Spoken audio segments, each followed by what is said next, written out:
नमस्कार, 20 मिनट 20 खबर में आपका बहुत बहुत स्वागत है। मैं हूं आपके साथ ऋषिका। अगले 20 मिनट में हम आपको राजस्थान और देश की 20 अहम खबरों से रूबरू कराने वाले हैं। तो शुरू करते हैं 20 मिनट में 20 खबरों का सिलसिला। आजकल के कार ड्राइवर अपनी टशन में ड्राइव करते हैं और इनके टशन की कीमत कभी कभी इंसान को अपनी जान देकर चुकानी पड़ती है। बीकानेर में ऐसा ही कुछ हुआ एक होमगार्ड जवान के साथ। हालांकि इस जवान की जान बच गई। दरअसल वन वे क्रॉस कर रही एक कार को रोकना इस जवान को भारी पड़ गया। इस कार ड्राइवर ने कार रोकने की बजाय जवान को ही ऐसी टक्कर मारी कि वो कार के बोनट पर आ गया। लेकिन इसके बाद भी कार ड्राइवर ने कार को रोका नहीं। जैसे तैसे जवान ने कार से कूदकर अपनी जान बचाई। फिलहाल कार चालक को गिरफ्तार कर लिया गया है। घटना डाक बंगले के पास की है, जहां पिछले दिनों ही वन वे व्यवस्था कर दी गई थी, जिस कारण रानी बाजार की ओर से जाने के लिए डाक बंगले के पीछे से जाना पड़ता है। लेकिन इस कार ड्राइवर ने पीछे से जाने की बजाय सीधे रानी बाजार में घुसने की कोशिश की, जिसे रोकने के लिए होमगार्ड के जवान दिनेश कुमार कार के आगे पहुंच गए। लेकिन ड्राइवर ने कार नहीं रोकी बल्कि जवान को टक्कर मार दी। अजमेर में झपटमारों की वजह से राह चलना दूभर हो गया है। शहर में लगातार दूसरे दिन चेन स्नैचिंग की घटना ने पुलिस के सामने चुनौती खड़ी कर दी है। एक दिन पहले दो बहनों के हाथ पर चाकू से वार कर मोबाइल छीनने की घटना के आरोपी अभी पुलिस के हत्थे चढ़े भी नहीं थे कि गंज थाना इलाके में मॉर्निंग वॉक पर निकली एक महिला से वारदात हो गई। मिली जानकारी के मुताबिक बाइक सवार झपटमार महिला के गले पर झपट्टा मारकर सोने की चेन लूट ले गए। एकाएक हुई घटना से पीड़िता घबरा गई। उसने शोर मचाया, लेकिन तब तक बाइक सवार दोनों आरोपी मौके से फरार हो गए थे। पीड़िता की शिकायत पर गंज थाना पुलिस ने मुकदमा दर्ज कर आरोपियों की तलाश शुरू कर दी है। लेकिन शहर में लगातार हो रही इस तरह की वारदात से अब महिलाओं में असुरक्षा की भावना बढ़ती जा रही है। तो मैं कॉलोनी में घूम रही थी, सुबह के वॉक कर रही थी, तो फिर वो दो लड़के आए पीछे बाइक पे बैठ के और फिर मेरी चैन को तोड़ के और ले गए और पास वाली गली में घुस गए। किस जगह की घटना है? ये वर्धमान बिहार की। वो जैसे ही घर में घुसने वाली थी तो उसी समय दो लड़के आए थे एक बाइक पे, तो उन्होंने पीछे से झपट्टा मार के उसकी चैन तोड़ कर ले गए। अशोक गहलोत सरकार के कैबिनेट मंत्री गोविंद राम मेघवाल को धमकी दी गई है। धमकी देने वाले ने व्हाट्सएप कॉल के जरिए मंत्री से 70 लाख रुपए की मांग की है। मंत्री गोविंद राम मेघवाल को ये धमकी सोपू गैंग के नाम से दी गई बताई जा रही है। धमकी भरा कॉल आने के बाद मंत्री ने इसकी सूचना पहले पुलिस को दी। उसके बाद मुख्यमंत्री अशोक गहलोत को भी इसकी जानकारी दी। मंत्री गोविंद राम मेघवाल ने कहा कि 70 लाख रुपए की मांग की गई है। पुलिस को सूचना दी गई है। पुलिस अपना काम कर रही है। मैं और मेरा परिवार किसी भी धमकी से नहीं डरते। जो राजस्थान सरकार में कैबिनेट मंत्री हैं गोविंद राम जी मेघवाल, उनको एक धमकी भरा फोन आया है 601 से और एक फिरौती मांगी गई है। गोविंद राम मेघवाल राज्यसभा चुनाव के लिए कांग्रेस विधायकों की उदयपुर में चल रही बाड़ेबंदी में थे। मेघवाल अब वहां से बीकानेर के लिए रवाना हो गए। आपको बताते चलें कि मंत्री गोविंद राम मेघवाल बीकानेर के खाजूवाला विधानसभा क्षेत्र से विधायक हैं। राजस्थान सरकार में भी आपदा प्रबंधन मंत्री हैं। पुलिस के पास मामले की जानकारी पहुंचने के बाद एसओजी भी इस मामले को लेकर सक्रिय हो गई। बताया जा रहा है कि पुलिस की प्रारंभिक जांच में सामने आया है कि मंत्री के पास धमकी भरा ये कॉल मलेशिया से आया है, लेकिन पुलिस ने अभी ज्यादा कुछ बताने से इनकार किया है। क्या रास्ते के लिए छिड़ी जंग की कीमत किसी को अपनी जान देकर चुकानी पड़ सकती है? नहीं ना। चित्तौड़गढ़ में दो पक्षों में हुई खूनी जंग में चाकू मारकर एक युवक की हत्या कर दी गई, जबकि एक गंभीर रूप से घायल हो गया, जिसे इलाज के लिए उदयपुर भेजा गया है। घटना चंदेरिया थाना इलाके के रोजड़ा गांव की है। हमको रात को 11 बजे सूचना मिली थी कि भाई मेरे किसी ने चाकू लगा दिया और आप लोग यहाँ हो। फिर मैं और सरपंच साहब सभी वहाँ गए, फिर उनको लेके हॉस्पिटल में आए। पुलिस के मुताबिक रास्ते को लेकर दो पक्षों में शुरू हुआ विवाद देखते ही देखते खूनी जंग में बदल गया, जिसमें दशरथ बंजारा नाम के शख्स की चाकू मारकर हत्या कर दी गई, जबकि उसका साथी जगदीश सुखवाल गंभीर रूप से घायल हो गया। प्रारंभिक जांच में गांव के ही राकेश बंजारा और लक्ष्मण गाडेरी से विवाद होने की बात सामने आई है। पुलिस ने दोनों को नामजद करते हुए तलाश शुरू कर दी है। रात को करीब 1:30 बजे के आसपास सूचना मिली कि मालंदा चौराहे से आगे गुजर रोड में कोई झगड़ा हुआ है। एक घायल है जिसको वही पड़ा हुआ है और एक को हॉस्पिटल लेके गए, जिसमें मौके पर पहुँचे तो देखा कि मौके पर घायल व्यक्ति पड़ा था, जिसको देखा था उसकी डेथ हो गई, बॉडी लेकर जमा कराई और घायल के बारे में पूछा गया तो घायल को रेफर कर दिया है। घटनाक्रम के बारे में उससे जान चाहिए। कैमरे से नजरें चुरा रहा ये वो सरकारी अफसर है जो रिश्वत को जन्म सिद्ध अधिकार समझता था और बड़े सुनियोजित तरीके से घूस लेता था। लेकिन इस बार एसीबी ने रिश्वत की इसकी दुकान का शटर गिरा दिया। एसीबी ने श्रीगंगानगर के लखा हाकम ग्राम पंचायत के ग्राम विकास अधिकारी सुरेश मीणा को 10,000 रुपए की घूस लेते हुए रंगे हाथों ट्रैप कर लिया। सुरेश मीणा के खिलाफ 3 प्लॉटों के पट्टा नवीनीकरण और इंतकाल दर्ज करने की एवज में 15,000 रुपए की रिश्वत मांगे जाने की शिकायत दर्ज कराई गई थी। सत्यापन के बाद एसीबी ने जाल बिछाया और आरोपी को 10,000 की घूस लेते धर दबोचा। आरोपी सुरेश मीणा जयपुर के मुरलीपुरा क्षेत्र का रहने वाला है। सुरेश मीणा के आवास की सघन तलाशी ली जा रही है। विकास अधिकारी द्वारा परिवादी किशन लाल वर्मा के गांव के 3 प्लाट के पट्टों के एवज में 15,000 रुपये रिश्वत की मांग नवीनीकरण करने के लिए की गई व इंतकाल दर्ज करने के लिए की गई। बाद में सौदा 10,000 रुपये में तय हुआ। आज परिवादी को 10,000 रुपये की रिश्वत की राशि लेते हुए उसके निवास स्थान वार्ड नंबर 2 रायसिया नगर से गिरफ्तार किया गया। बाड़मेर जिले के गुढ़ामलानी थाना क्षेत्र के रामजी का गोल सरहद में एक बार फिर तेज रफ्तार स्विफ्ट कार अनियंत्रित होकर पलट गई, जिससे कार सवार 2 लोगों की मौके पर ही दर्दनाक मौत हो गई, जबकि एक व्यक्ति गंभीर रूप से घायल हो गया। हादसे की जानकारी मिलते ही रामजी का गोल चौकी पुलिस मौके पर पहुंची और घायलों को अस्पताल में भर्ती कराया। बताया जा रहा है कि तेज रफ्तार गाड़ी डिवाइडर से टकराकर अनियंत्रित होकर पलट गई। हादसे में गुढ़ामलानी के कांधी की ढाणी निवासी भंवरलाल और सदराम की बेरी निवासी ओम प्रकाश की मौके पर ही मौत हो गई, वहीं नरेश घायल हुआ। घटना की जानकारी मिलते ही रामजी का गोल चौकी पुलिस मौके पर पहुंची और घायलों को अस्पताल में भर्ती करवाया और दोनों शवों को गुढ़ामलानी सीएचसी की मोर्चरी में रखवाया। गौरतलब है कि लगातार गुढ़ामलानी सांचौर मेगा हाईवे पर आए दिन हादसे हो रहे हैं। एक दिन पहले ही ट्रक बोलेरो की भिड़ंत में 8 लोगों की दर्दनाक मौत हो गई थी, जबकि एक व्यक्ति घायल हुआ था। आप समझ रहे होंगे कि यहाँ के लोगों के लिए हर घर नल योजना उस चांद की तरह है जो उनके आंगन में कभी नहीं उतरता। बच्चों को इस हाल में देखकर इतना तो समझ ही गए होंगे कि यहाँ स्कूल तक नहीं है। जिस गांव की आप तस्वीरें देख रहे हैं वो बाड़मेर का बच्चियां गांव है। एक जमाने में इस गांव में 400 से ज्यादा लोग रहते थे, लेकिन अब इस गांव में बमुश्किल से 100 लोग ही रहते हैं। पानी रो साहब में बाहर टैंकर मंगाओ 2,000-2,500 रुपया में टैंकर बाहर गिराब में मंगाओ। ये तो पानी व्यवस्था तड़ा नहीं है, पानी खारो पानी है साहब। ट्यूबवेल भी जो कहीं है, कोई लाइट है, कोई पानी की समस्या है, लाइट भी नहीं है, नेटवर्क की प्रॉब्लम है। पानी गिराव से मंगाना पड़ता है, टैंकर का 2,500 रुपये लगता है। आधी मजदूरी जो है ये पानी में चले जाती है। लाइट भी नहीं है, रोड की सुविधा नहीं है। बच्चियां गांव में सुविधाओं के नाम पर कुछ भी नहीं है। अस्पताल से लेकर स्कूल तक, मोबाइल से लेकर हाईवे तक, सब कुछ यहाँ के लोगों का सपना है। पीने के लिए पूरे गांव में एक ही कुआं है और जिस दिन वो सूख गया उस दिन इस गांव के हालात क्या होंगे अंदाजा लगाना मुश्किल नहीं है। उत्तराखंड के उत्तरकाशी में जेसीबी मशीन से सीधे भागीरथी नदी में कूड़े फेंकने की एक्सक्लूसिव तस्वीरें सामने आई हैं। तस्वीरें जिला मुख्यालय उत्तरकाशी की तामखानी सुरंग से सामने आई, जहां गंगोत्री हाईवे पर हर दिन कई टन कूड़ा एकत्रित किया जाता है। लेकिन कूड़ा जिस तरह भागीरथी में डाला जा रहा है उससे करोड़ों भक्तों की आस्था आहत हो रही है। तस्वीरें बता रही है किस तरह नगरपालिका उत्तरकाशी कूड़ा निस्तारण की व्यवस्था न होने से कूड़े को ठिकाने लगाने में लगी है। बड़ी मात्रा में नदी में गिर रहा कूड़ा मां गंगा के भक्तों की आस्था का मखौल उड़ा रहा है।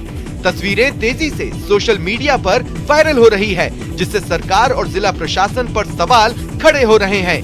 गौरतलब है कि भागीरथी उत्तराखंड में बहने वाली एक नदी है। इस नदी को किरात नदी के नाम से भी जाना जाता है। यह देवप्रयाग में अलकनंदा से मिलकर गंगा नदी का निर्माण करती है। भागीरथी का उद्गम स्थल उत्तरकाशी जिले में गौमुख है। सपने जब अधूरे रह जाते हैं, काम जब फाइलों में अटक जाता है, अधिकारी लापरवाह हो जाते हैं और ठेकेदार अपना काम ठीक से नहीं करते, तो कोई ड्रीम प्रोजेक्ट कैसे दम तोड़ने लगता है, उसकी वानगी भर है जैसलमेर के सिटी पार्क की ये तस्वीरें। कहते हैं कि समय के साथ सब कुछ बदल जाता है। 19 साल हुए, 17 कलेक्टर बदले और जिले का स्वरूप भी, लेकिन नहीं बदली तो जैसलमेर के सिटी पार्क की हालत। आज भी बदहाली को रो रहा है ये सिटी पार्क। तस्वीरें साफ बयां करती है कि किस तरह जो है अधिकारियों की उदासीनता ने इसका ये हाल किया है। हर तरफ बबूल की झाड़ियां हैं, गंदगी है और कहीं ना कहीं जो करोड़ों रुपए खर्च किए गए थे उनका कोई उपयोग होता नहीं नजर आता। जैसलमेर के सिटी पार्क का सपना 2003 में तत्कालीन कलेक्टर हेमंत गेरा ने देखा था। उसी वक्त इस प्रोजेक्ट पर काम भी शुरू हुआ, लेकिन उनके तबादले के साथ ही सिटी पार्क का सपना कहीं खो कर रह गया। एक के बाद एक 17 कलेक्टर आए और चले गए, लेकिन सिटी पार्क की तकदीर नहीं बदली। निजी बिजली वितरण company Kota electricity distribution limited यानी KEDL के खिलाफ लड़ाई सड़क पर आ गई है। जी हां, KEDL से कोटा की जनता त्रस्त हो चुकी है। मनचाही कटौती और बढ़ते बिल लोगों के लिए परेशानी का सबब बन चुके हैं। इन्हीं मांगों को लेकर कांग्रेस कार्यकर्ताओं ने जिला कलेक्ट्रेट पर प्रदर्शन किया और KEDL के खिलाफ कार्रवाई की मांग की। कांग्रेसी कार्यकर्ता विपिन बरथुनिया ने बताया कि शहर की जनता KEDL से परेशान है। KEDL शहर वासियों का खून चूस रही है। बढ़ते बिल और बेहिसाब बिजली कटौती से लोग बुरी तरह त्रस्त हो चुके हैं। कोटा की जनता त्रस्त है।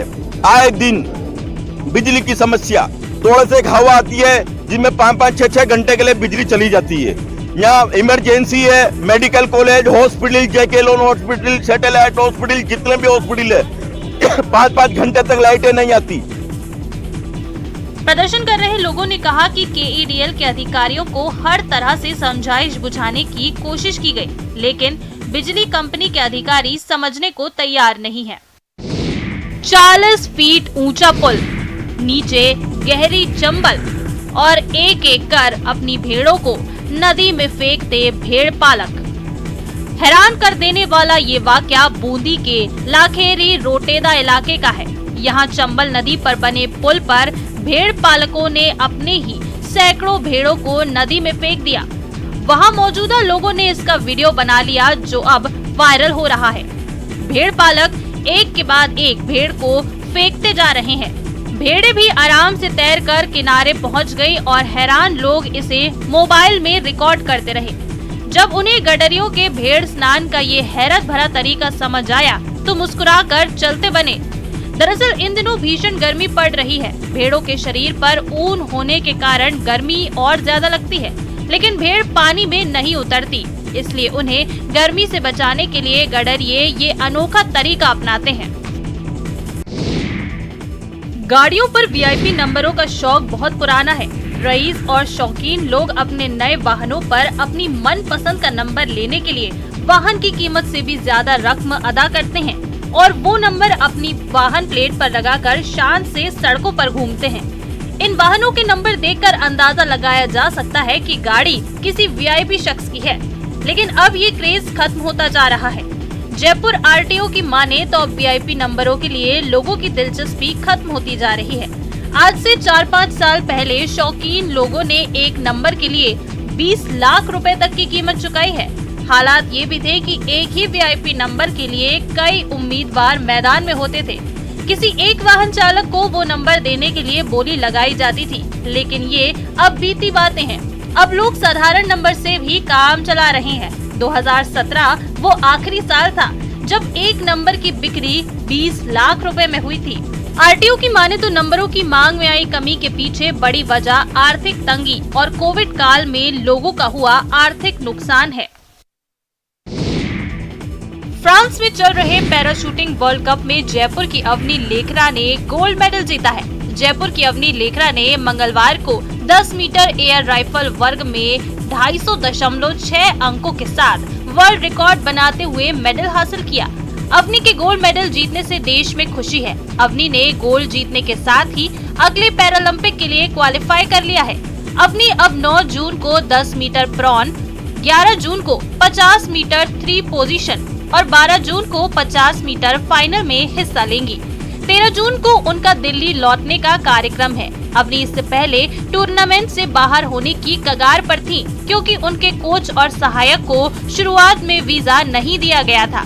भारतीय खेल प्राधिकरण और खेल मंत्रालय के हस्तक्षेप के बाद ये मामला सुलझा लिया गया था। अवनी ने पिछले साल अगस्त में टोक्यो पैरालंपिक में SH1 वर्ग में 10 मीटर एयर राइफल स्टैंडिंग स्पर्धा का स्वर्ण पदक जीता था। उन्होंने महिला 50 मीटर राइफल 3 पोजीशन SH1 स्पर्धा में भी कांस्य पदक जीता और पैरालंपिक में एक से अधिक पदक जीतने वाली पहली भारतीय महिला बनी। योगश चित्त वृत्ति निरोधः, यानी चित्त वृत्तियों का निरोध ही योग है। मन हमेशा दौड़ता है, कभी जगत के पदार्थों में, कभी चित्त में पड़ी वासनाओं में। मन की इसी हलचल को वृत्ति कहते हैं। ये दौड़ता हुआ मन कभी भी व्यक्ति को चेतना की गहराइयों में नहीं ले जा पाता, बल्कि जगत में ही उलझाए रखता है। अपने शुद्ध आत्म स्वरूप को जानने के लिए मन और चित्त के स्तर पर हो रही हलचलों को शांत करना जरूरी है। इसी को वृत्ति निरोध कहते हैं। जेल में बंद इन कैदियों को यही सिखाया जा रहा है। तस्वीरें उत्तर प्रदेश के मेरठ की हैं। जेल प्रशासन ने मेरठ के चौधरी चरण सिंह जेल में बंदियों के लिए योग शिविर लगाया है। जेल अधीक्षक ने बताया, अंतर्राष्ट्रीय योग दिवस के मद्देनजर ये कार्यक्रम आयोजित किया गया है। यहाँ से लोग योग सीख कर जाते हैं और बाहर अपने परिजनों को सिखाते हैं। यहाँ 3000 बंदी हैं। 70-70, 80 ग्रुप में चल रहे हैं। ये अनवरत चलते रहेंगे जब तक सभी बंदी प्रशिक्षित नहीं हो जाते हैं या सभी बंदी पार्टिसिपेट नहीं कर लेते हैं। आखिरी बंदी तक की भी ये कार्यक्रम चलते रहेंगे। घाटी में टारगेट किलिंग की कई घटनाओं के बीच दहशत का माहौल बना हुआ है। एक तरफ सेना लगातार आतंकियों पर नकेल कस रही है, तो वहीं आतंक के साए में एक बार फिर से खीर भवानी यात्रा शुरू हो चुकी है। जी हाँ, कश्मीर घाटी में टारगेट किलिंग के बीच 2 साल बाद गांदरबल के खीर भवानी मंदिर में बुधवार को मेला लग रहा है। इस मेले में हिस्सा लेने के लिए बड़ी संख्या में श्रद्धालु गांदरबल पहुंचे हैं। मंगलवार को जम्मू से श्रद्धालुओं की बस गांदरबल पहुंची। घाटी में आतंक के माहौल के बीच मंगलवार को 250 श्रद्धालु बस में खीर भवानी मंदिर पहुंचे। इनमें ज्यादातर प्रवासी कश्मीर पंडित शामिल हैं। खीर भवानी को कश्मीरी पंडितों की आराध्य देवी माना जाता है। कोरोना काल में खीर भवानी यात्रा 2 साल तक बंद रही थी। इस साल यात्रा शुरू होने से पहले टारगेट किलिंग की वजह से कश्मीरी पंडितों के संगठन ने यात्रा स्थगित करने का फैसला किया था, लेकिन कुछ श्रद्धालु डर के साए में गांदरबल पहुंचे हैं। माता से आशीर्वाद लेने आते हैं। आज थोड़ा कमी ये लगी कि लोग शायद कम हैं और कम भी थे, क्योंकि थोड़ा डर का माहौल पैदा किया गया। सूखे कुएं में गिरा लेपर्ड, मौके पर पहुंचे तमाशबीन और बेजुबान को निकालने के लिए लगाई जा रही जुगत। इस जुगत से अनजान कुएं में पड़ा लेपर्ड बार बार अपनी कातर निगाहों से मदद की गुहार लगा रहा था। खुद को कुएं से निकालने की फरियाद कर रहा था। ऐसी कातर पुकार जिससे पत्थर से पत्थर दिल भी पसीज जाए। तस्वीरें सवाई माधोपुर स्थित रणथंभौर नेशनल पार्क से सटे कुतलपुरा मालियान गांव की है, जहां एक लेपर्ड सूखे कुएं में गिर गया। लेपर्ड की दहाड़ सुनकर मौके पर बड़ी संख्या में ग्रामीणों की भीड़ जुट गई।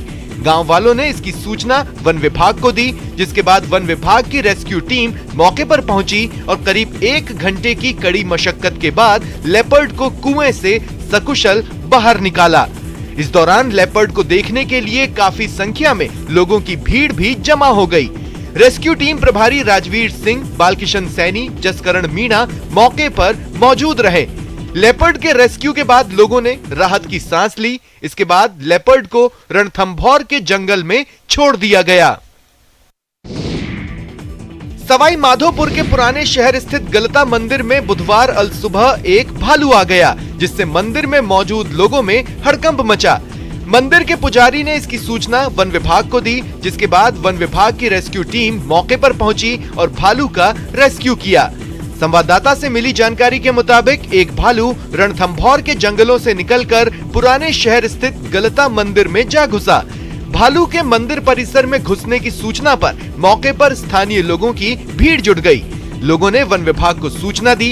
इत्तला के बाद रणथंभौर की रेस्क्यू टीम मौके पर पहुंची। टीम ने कड़ी मशक्कत के बाद भालू को ट्रैंक्विलाइज किया, जिसके बाद रेस्क्यू टीम ने भालू को रणथंभौर के जंगल में सुरक्षित छोड़ दिया। रेस्क्यू टीम प्रभारी राजवीर सिंह ने बताया कि एक भालू गलता मंदिर में घुस गया। भालू मंदिर की परिक्रमा में घुस गया। मंदिर की परिक्रमा में अंधेरा होने की वजह से भालू को ट्रैंक्विलाइज करने में दिक्कत आई। करीब 1.5 घंटे की कड़ी मशक्कत के बाद भालू को ट्रैंक्विलाइज किया गया और फिर भालू को सुरक्षित रणथंभौर के जंगल में छोड़ दिया। भालू के रेस्क्यू करने के बाद स्थानीय लोगों ने राहत की सांस ली। आपके टीवी स्क्रीन पर नजर आ रहा ये वो किन्नर कैलाश है जिसमें असीम शक्तियां हैं। कहा जाता है कि किन्नर कैलाश दिन में 7 बार रंग बदलता है, जबकि इसके आसपास मौजूद पहाड़ियों का रंग एक जैसा ही रहता है। इतना ही नहीं, शिवलिंग का रंग भी बार बार बदलता रहता है, जिसे किन्नौर ही नहीं बल्कि बाहरी राज्यों से आए लोगों ने भी अपनी आंखों से देखा है। वैसे तो देवों के देव महादेव कैलाशपति हैं। हिमालय के गर्भ में बसा कैलाश भोलेनाथ को अत्यंत प्रिय है, लेकिन हिमाचल के किन्नौर में मौजूद किन्नर कैलाश भगवान शिव का शीतकालीन निवास माना जाता है। 12 महीने बर्फ की चादर ओढ़े पहाड़ों के बीच 45 फीट ऊंचा और 16 फीट चौड़ा शिवलिंग अपने आप में अद्भुत है। शिव की शीतकालीन तापोस्थली किन्नर कैलाश यात्रा 2 साल बाद इस वर्ष शुरू होगी। गौरतलब है कि 2 साल पहले किन्नौर प्रशासन ने कोरोना महामारी और कैलाश यात्रा मार्ग में अधिक बर्फबारी से बंद कर दी गई थी। अब हालत सामान्य होने के बाद इस वर्ष फिर से यात्रा शुरू करने का फैसला लिया गया है। छत्तीसगढ़ के राजनांदगांव को पूरे देश में हॉकी की नर्सरी के नाम से जाना जाता है, लेकिन अब यह पहचान बदल रही है। राजनांदगांव अब बास्केटबॉल के लिए पहचाना जा रहा है। पूरे देश में राजनांदगांव के खिलाड़ियों का दबदबा देखने को मिल रहा है। राजनांदगांव में भारतीय खेल प्राधिकरण में 2001 से आए प्रबंधक के राजेश्वर राव ने यहां बास्केटबॉल की शुरुआत की और अब तक यहां से 1500 खिलाड़ी बास्केटबॉल खेल चुके हैं, जिसमें से लगभग 1200 से अधिक खिलाड़ियों ने गोल्ड, सिल्वर, ब्रॉन्ज मेडल जीते हैं और लगभग 250 से अधिक खिलाड़ी देश के अलग अलग हिस्सों में केंद्र और राज्य सरकार में नौकरी कर रहे हैं। राजनांदगांव की अब एक अलग पहचान बास्केटबॉल में पूरे देश में अब धीरे धीरे होने लगी है। हम आपको बता दें कि 2001 से लेकर अब तक लगभग 1500 खिलाड़ी बास्केटबॉल में अपना जौहर दिखा चुके हैं, जिसमें लगभग 1200 से अधिक खिलाड़ियों ने मेडल लिया है। नेशनल इंटरनेशनल मैचों में अपनी प्रतिभा का जौहर इन्होंने मनवाया है और अपने खेल का लोहा मनवाया है। देश के सभी रेलवे जोन के साथ साथ NWR भी अब पूरी तरह से सौर ऊर्जा की तरफ रुख कर रहा है। यही कारण है कि उत्तर पश्चिम रेलवे के चारों मंडल जयपुर, जोधपुर, बीकानेर और अजमेर पर सोलर पैनल लगाए जा रहे हैं। जोन का सबसे बड़ा जंक्शन जयपुर रेलवे स्टेशन अब पूरी तरह से सौर ऊर्जा पर चल रहा है। जी हाँ, बिजली की बचत और पर्यावरण संरक्षण का उत्तरदायित्व आज व्यक्ति विशेष का न होकर सभी का हो गया है, ताकि आने वाली पीढ़ियों को स्वस्थ जीवन मिल सके। इसी सोच के तहत उत्तर पश्चिम रेलवे पर सोलर पैनल स्थापित किए गए हैं। इनसे पर्यावरण संरक्षण के साथ साथ लगभग 5 करोड़ के राजस्व की प्रतिवर्ष बचत भी हो रही है। इस समय पूरे उत्तर पश्चिम रेलवे पर 7 मेगावाट का उत्पादन किया जा रहा है, जिसकी वजह से साल भर में 80 से 85 लाख रुपए बिजली के बिल बचाए जा रहे हैं। आने वाले समय में 8 मेगावाट बिजली उत्पादन का लक्ष्य है, जो सोलर पैनल से हासिल किया जाएगा। फिलहाल ऊर्जा की बचत होने लगी है और आने वाले समय में जोन पूरी तरह से सौर ऊर्जा पर निर्भर करेगा। तो फिलहाल इतना ही, दीजिए इजाजत, नमस्कार।